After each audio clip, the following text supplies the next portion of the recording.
INSS quer ajustar prazo de concessão do seu auxílio-doença sem a perícia médica presencial. Fato esse que, se vier a acontecer, vai prejudicar você que está recebendo o seu benefício ou tem a pretensão de receber. E ainda posso te afirmar que seu laudo médico não terá validade nenhuma para fins de concessão do seu benefício. Eu vou te explicar essa recente notícia do porquê que de fato o INSS quer fazer essa mudança, fazendo com que seu laudo não tenha validade alguma, não interfira em nada na concessão do seu benefício e ao mesmo tempo te dizer o que eu acho absurdo dessa notícia que, se vier a acontecer, vai prejudicar demais a vocês. Então já peço que prestem muita atenção e fiquem comigo até o final para não se perderem, não ficarem na dúvida do que de fato vai acontecer. Como de costume, não se esqueçam de sentar o dedinho no like para ajudar o canal, tá? A contribuição do canal na retenção do vídeo, para que o YouTube entenda que esse vídeo é relevante, que vocês gostam do meu conteúdo e atenda e leve a mais pessoas assim também.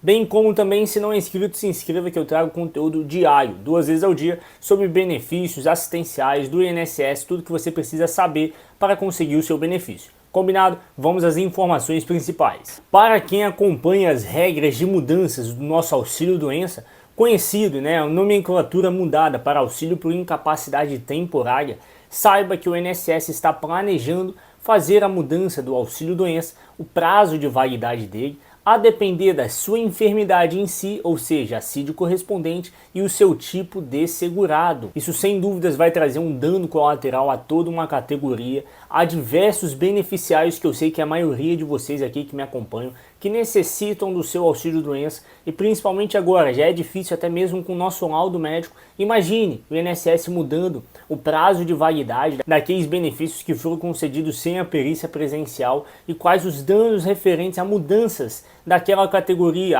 É um contribuinte individual, é um contribuinte facultativo, é um MEI. É isso mais ou menos que ele quer fazer e vamos ver as informações que foram dadas pela Folha de São Paulo. De acordo com a Folha de São Paulo, pessoal, o INSS está considerando as mudanças nos prazos para concessão de auxílio-doença sem a necessidade de perícia presencial. Ou seja, aquela perícia que vai ser feita de forma remota, analisando o seu laudo médico, o seu atestado médico e vendo se de fato você teria direito ao seu benefício. A ideia, pessoal, é a mudança, fazendo com que o prazo de concessão seja ajustado com base na doença do segurado, do tipo de segurado que fez o pedido também. Assim como eu já disse para vocês, é contribuinte facultativo, é contribuinte individual, é MEI. Essa diferenciação é que o INSS está querendo fazer também. Isso significa, pessoal, que a duração do pedido pode variar, mas a depender aqui não mais com base no seu laudo médico, e sim de acordo com o que o INSS já vai estar deixando pré-fixado. E o que isso implica na prática, pessoal? Hoje, basicamente, você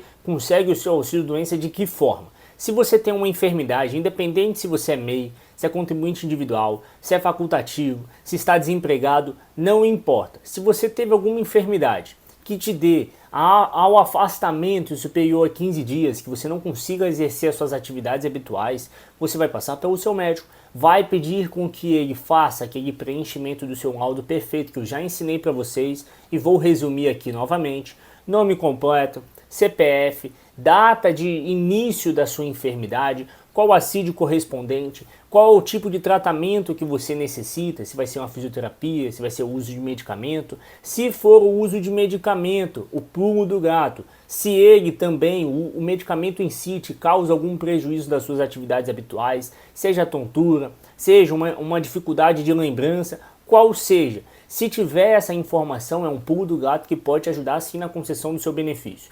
E ainda, a data e assinatura com o CRM do médico correspondente que fez aquele seu laudo médico.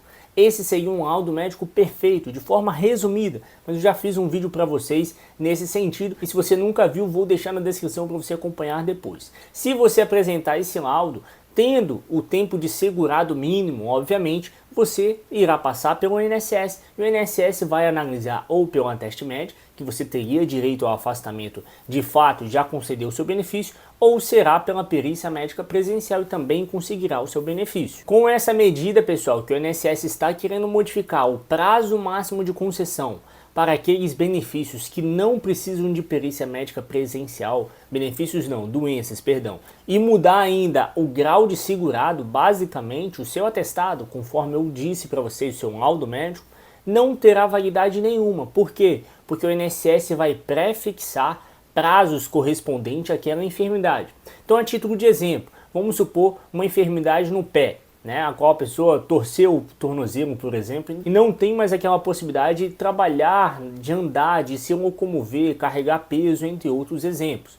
Nesse caso, a pessoa poderia, por exemplo, ter a necessidade de uma operação, em casos mais graves, ou uma fisioterapia, de uma forma ou de outra ele teria direito a 45 dias. Só que agora o INSS quer prefixar, por exemplo, que essa enfermidade, a título de exemplo, teria direito a no máximo 20 dias de afastamento. E aí, pessoal, o seu laudo, ainda que ele te dê 45 dias, 60 dias ou até mais dias, não irá importar de forma alguma. Você só teria direito àquele tempo correspondente referente àquela sua enfermidade. E aí tem 4 pontos principais que eu tenho que falar para vocês e que vocês prestem muita atenção de quais seriam as consequências advindas dessas modificações. Primeiro, isso não quer dizer que após esse prazo a qual o INSS fixou para essa enfermidade, a título de exemplo que eu coloquei para vocês, de 20 dias, vocês conseguiram esse afastamento de 20 dias e passariam a ter o encerramento do seu benefício, não quer dizer que vocês não teriam mais a possibilidade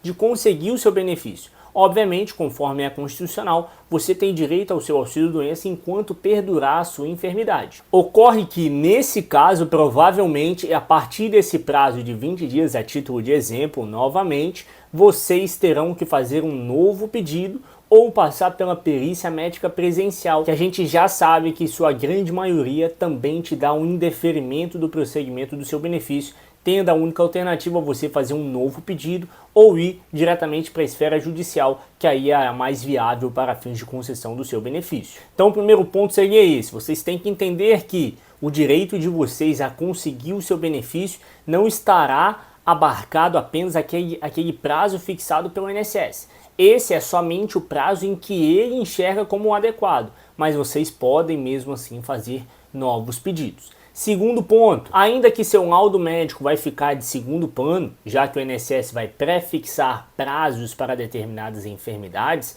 não quer dizer que vocês não necessitem passar pelo médico de vocês e pegar um laudo perfeito, conforme eu disse no início do vídeo. Por quê? Porque, pessoal, vejam, a maioria de vocês já tiveram benefícios do INSS, inclusive pode deixar aqui no comentário para que outras pessoas vejam também o caso de vocês. A maioria de vocês já tiveram benefícios negados pelo INSS, mesmo que estivessem com a incapacidade para o trabalho. É normal, infelizmente, a maioria de vocês já tiveram situações semelhantes. Então, ainda que o laudo médico não vai ser tão utilizado pelo INSS, caso o INSS negue o seu benefício, porque não constatou incapacidade do seu benefício, né, mesmo naquele prazo, conforme os documentos que você apresentou. Como a gente vai provar lá na esfera judicial? Eu, como seu advogado, por exemplo, inclusive se você quiser ter uma consultoria comigo, tem os nossos canais de atendimento na descrição. Como que eu vou provar ao juiz que você de fato tem direito àquele afastamento se eu não tenho um laudo médico que comprove a sua enfermidade, com a sua CID, com o tempo de tratamento e etc. Então, ainda que para o INSS não seja importante, para fins de concessão, para fins de análise e demonstração da sua enfermidade, é o mais importante. Nós não podemos deixar que você não tenha documentos para comprovação da sua enfermidade. Terceiro ponto: por que o INSS quer fazer a modificação, por exemplo, da categoria do trabalhador, do contribuinte? Justamente porque, pessoal, existem categorias a qual historicamente a gente pode analisar que são aquelas categorias que mais ficam no nosso auxílio-doença. Por exemplo, aquele contribuinte que está desempregado tem um tempo de concessão de benefício, de tentativa de benefício, de histórico de recebimento pelo INSS muito maior do que aquele que ainda está empregado. Por quê? Porque o empregado, ele não recebe o valor. Por exemplo, se você estiver ganhando seus 5 mil mensal, 5 a 6 mil trabalhando, quando você for receber o seu auxílio-doença, auxílio por incapacidade temporária, você não vai receber esses 5 a 6 mil. Você recebe proporcional, indo aí a 2.800 a 3 mil reais mensais, estourando. É proporcional ao que você estava contribuindo, ao que você recebia.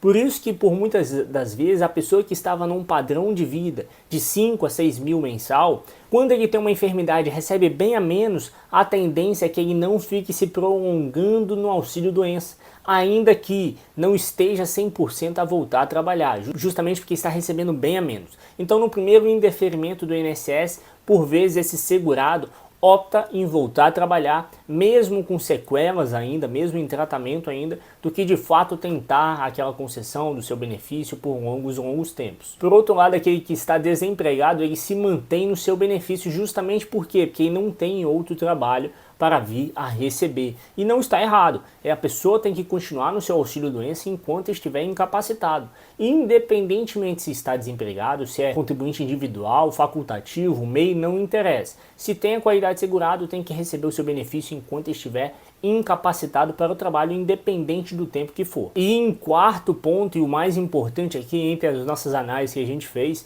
eu creio que essa mudança vai ser um ponto crucial para fins daquelas doenças, por exemplo, que tenha maior dificuldade de comprovação, como por exemplo os nossos transtornos mentais, que essas sim passarão, por exemplo, as suas perícias presenciais a partir do momento em que o INSS diminuir o prazo delas para fins de concessão do auxílio-doença, daquele a qual o segurado apresentou os documentos. O INSS vai fazer análise com um tempo provavelmente reduzido. A partir do momento em que a pessoa não se enquadra mais desse prazo, passará para a perícia presencial, também garantindo aqui o indeferimento do seu pedido, porque a gente sabe que a maioria das vezes a perícia presencial é causadora de indeferimento. Então eu creio que essas doenças, transtornos mentais que têm uma dificuldade de comprovação serão as mais prejudicadas também. Vou, sem sombra de dúvidas, continuar trazendo conteúdo para vocês nesse sentido.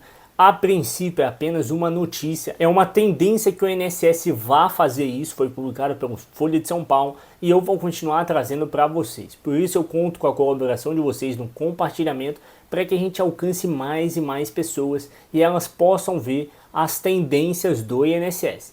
Clica no botãozinho de compartilhar para que outras pessoas saibam dessa informação também. Se você não é inscrito, se inscreva. A maioria de vocês que assistem meus vídeos não são inscritos do canal e eu conto com a colaboração de vocês para que eu possa continuar com esse projeto social. Se tiver uma dúvida, deixe nos comentários, clica no joinha e não se esqueça, veja um outro vídeo como esse que eu separei exclusivo para você.